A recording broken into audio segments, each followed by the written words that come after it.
Now we are live. Okay. Welcome, everyone. I'm Christy Andrachek with TXCPA Houston. We're a little late on this live. I know I said 1 o'clock, but technology got me. I did not know all the little steps that has changed since the last time I did this. And you will notice that we have some new branding. It's gone from Tuesday Talks to virtual Rolodex, and I got some great things in store for this show. Not only will we be doing video, but I do plan on putting onto the podcast platforms. Today, I have my first guest. I'm excited to have him. He is going to be, I know it, an Amazon best-selling author at the end of the week. You didn't know that, did you, Karl? I'm like just putting out there in the universe. So, There you Karl, go. welcome to Virtual Rolodex. Thank you for hanging out with me today and through all the mishaps of technology. We already had our prep talk, but we're going to do it live this time. I see the live button, so it's all good. So let's start with Karl. Who are you? Why should I know you? There you go. Hi, I'm Karl Maier. My company's Abundant, and I help entrepreneurs gain perspective so that they can run their business more effectively and thrive as a person. And that means you have this little group that you were talking about, this roundtable group, which I am really excited about. So can you tell me on what that means, this roundtable group, and give our viewers some discussion items with it? Because I really think with the CPAs, their clients, this is going to be of huge interest to them. I would think so. The group, it's a CEO roundtable group. It's a peer advisory group, so we'll have 10 to 12 CEOs. They're usually running companies that are, say, 2 to 20 million roughly. And so they're all roughly in the same size. So they're not tiny, but they're not big companies either. And they gain a couple things. They gain some content every month in our roundtables. There is content, sometimes it's outside speakers. And so they gain kind of knowledge, if you will. But perhaps even more important is they gain the opinions and perspectives of their fellow CEOs.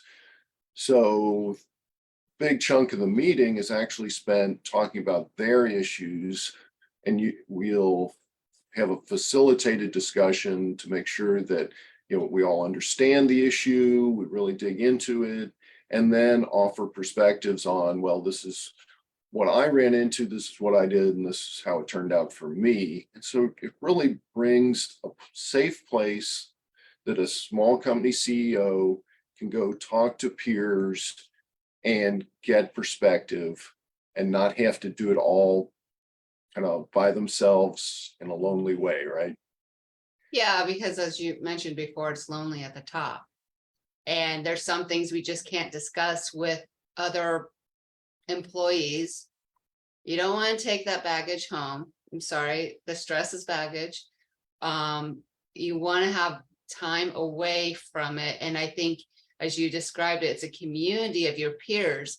And I think one thing that comes to my mind when I get into a community of peers, that sometimes you get a little afraid of, well, they're my competitors, but you just said those great words of, it's a safe place.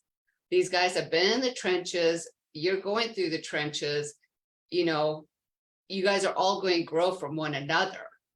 So I think that's a great aspect of this. So how much time does it take for this roundtable to be? Because time is of essence. It's a limited commodity. Time is, that's the only thing, we can't get more of. So the time is a half a day. Some groups we've seen that do a whole day. That's a lot for a smaller company, a CEO to be away from their company. So it's a half day, and we do it virtually. So even if they're in the Woodlands or Victoria or wherever it might be, they don't have to spend the time driving and fighting traffic. We do get together periodically to have that in person, but on a regular basis, half day, it's a good amount of time, plenty of time to dig into the issues, but not so much that you're stressed that you're away from the business for too long. And they can walk away with action items, like, a half day of solving a problem that you've probably been thinking about for 2 weeks and how much time it's already monopolized. Now you have your action plan, you walk away. What are, as the group has been going on, what are some common themes that they've come back to? Like, hey, we need to talk about this again. And, it's just something that, well, it may be a new problem, it's really a repeat problem. People problems are probably the single most common thing. So there's, always, whether it's conflict between people in the organization, trying to motivate somebody, not understanding why they made a decision. That's a really common theme. Sometimes there's financial questions or issues that come up, cash flow or financing. So those are common too. Just priorities and, am I focusing on the right thing? Am I making the right decision? Just getting a validation, just not having to do it all on your own. It's tough. Humans are social animals. So having people that can talk about the things that you're worried about, if you go to a, football game with your buddies, they're going to want to watch the game. They're not going to want to dig into your business issues. So it is a safe place. We make sure there's not direct competitors in the group. So it's a good way to do that. So yes, interesting question. During the pandemic, you brought up that humans are social creatures. And I think during the pandemic, we really figured that out. As you look back at these roundtables, how do you think it helped them excel at their job? Well, I mean, roundtables it's really about perspective. With the pandemic, I mean, we saw something brand new, right? Something we'd never seen before.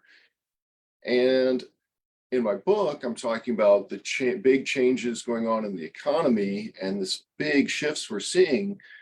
I mean, we're seeing things like inflation that we haven't seen for 25, 30 years, labor shortages that we haven't seen in who knows how many, decades. So we're seeing new things, the supply chain shifting and in many cases coming back to the United States. These are all new things. And so just like the pandemic was a new thing, having a group to together absorb what's going on, process it, that I think is a really important thing for anybody, whether, on a social level, certainly in a business level, having a community. I think some of the studies about why people live long time, includes, do you have a community? Yeah. So it's very important. Well, and I think, you're talking about, we are having new shifts. Like business done today is not the same way it was done even 5 years ago. And I'm guessing this roundtable is like, well, used to is not something we can say we can go forward, in accounting, we have Sally, same as last year. Well, that was broken and it's staying broken. I'm sorry, everyone. You can't look at last year. You really have to be innovative every single quarter, every single month. And I'm guessing this roundtable, they're facing those issues. Right. We've got AI coming out and seemingly taking over the world here, and trying to say, hey, I've found it helpful here in marketing, or I've found it helpful in this way, but also coming to understand it's not going to, replace you as a CEO for sure. So. And I think that's good to remind people we are still here. At the end of the day, you are still the one who makes the final decisions of whether that AI information is true or not. The big thing right now is Chat GPT, and I've played around with it. It's awesome. But at the end of the day, I still have to make the decision. The CEO still has to make that decision. So having a community that has your back, I mean, I think that's a great business decision for them to be part of this roundtable, because we know that one-on-one coaching is not cheap. So I'm guessing the skills of economics helps with this, that they don't have to like, it's a better deal for them. Plus, sometimes your coach and you just don't agree. At least this way you got like 10 or 11 other people. You're like, I like that one, and I like that one. And no, it's like duck, duck, goose type of thing. Exactly. Yeah, the economies of scale make it much, much more affordable. You know, it's a relatively easy decision to say, yes, this is a group, it's focused on the same size companies going through the same issues. And, you know, we can work together, and I don't have to worry about breaking the bank by, having some expensive, you know, coaching arrangement. That can be fantastic. Those can be great for the right situations. Not knocking coaching in any way, but this can also be another option that's more cost effective and lower risk, for Yeah, and when you're a small, medium-sized company, those costs add up, and you do have to watch all that. And as you guys could tell, I am not an economics person, because I totally screwed up the scale and economies and all that. But that brings us to the real reason that your week is so busy is the launch of your book. Yes. And you have promised me that when I read this book, I'm going to understand it, or at least 85% of it, because I go for 85 in economics. If I can get 85% understood, I'm good. Yeah. So give us a background on the book and why everyone needs to go out and purchase it on Thursday. The book is entitled Surfing Economic Chaos. It talks about a couple of big trends in the world, the aging of the population and the changing military and trade policies of the United States, both multi-decade, long-term trends that aren't going to change quickly. Because we know these trends are continuing, we can see the implications of them, not just this year, but 5 and 10 years into the future. And we can point in directions. We can say, labor is going to continue to be tight, or inflation is going to go up. And just knowing things like that can really help you plan.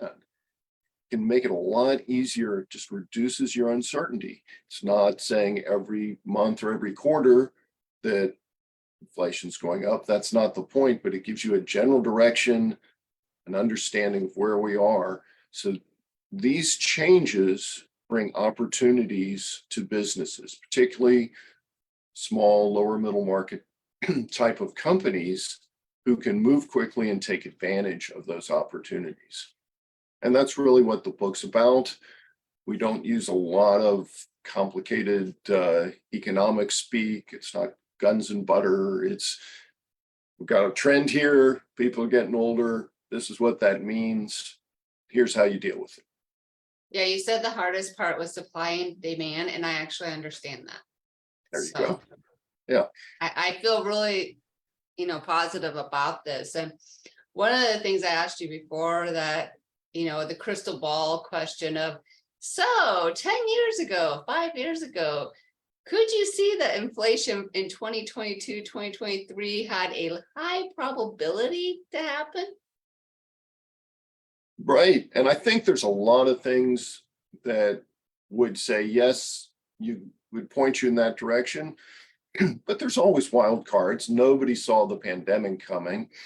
These long-term trends, were obviously impacted by the pandemic. Many of them were accelerating the trends, like the breakdown in supply chain has even accelerated the manufacturing coming back to the United States. It had already started before the pandemic, but wow, it got sped up big time. Zoom calls, I'd done a couple of them before the pandemic. Now we're all Zoom experts. So there you go. Yeah, and it is, you got the technology racing and people, try and catch up. And by being able to plan by using these trends, small and medium-sized businesses can really know how to be proactive. What do we need to be thinking about, and as the CPAs on this, looking at this, think about your clients. Are they ready? Were they ready for this inflation? Because even if, yeah, it was in the cards, maybe it was really in the cards for 2026. But we knew interest rates were not going to say zero. I'm sorry, you guys, even simple me, understood. And when I was in industry, every time I did the budget, I would increase the interest rate, and then my budget would look great for debt interest, because I always had like us paying millions of dollars. Like, what happened? I'm like, I thought they would go up, because everything that comes down in relative things goes back up and then comes down. That's what I see in economics anyway.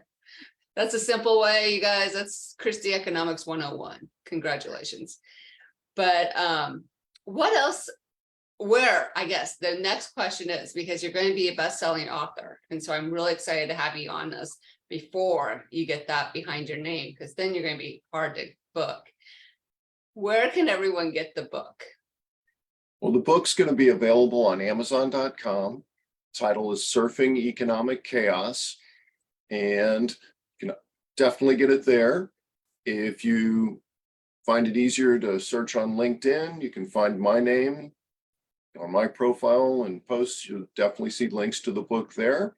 And of course, you can go to my website, and I think I'll have a link there to the book. Maybe. It's also going to be in the show notes for this live. I will be putting it on LinkedIn, also on both of my pages. So Karl, thank you for sticking around through all the technology problems. Someday, I'll learn them all. But I am so excited for you. I can't wait to read the book. I have this weekend all booked out for us. Like, okay, Christy, you're going to read this and you are going to be an expert at economics. Expert. Yeah, gotta love it. It's good. So, well, thank you very much, everyone. We are back. Virtual Rolodex is the new branding. I have some special guests coming up. You're just gonna have to watch the page to see when we go live. Watch on LinkedIn. I'll give you a preview in the morning. And as always, you can catch the recording, and it will be on a podcast platform really, really soon. So thank you, Karl. I appreciate you being here. My pleasure.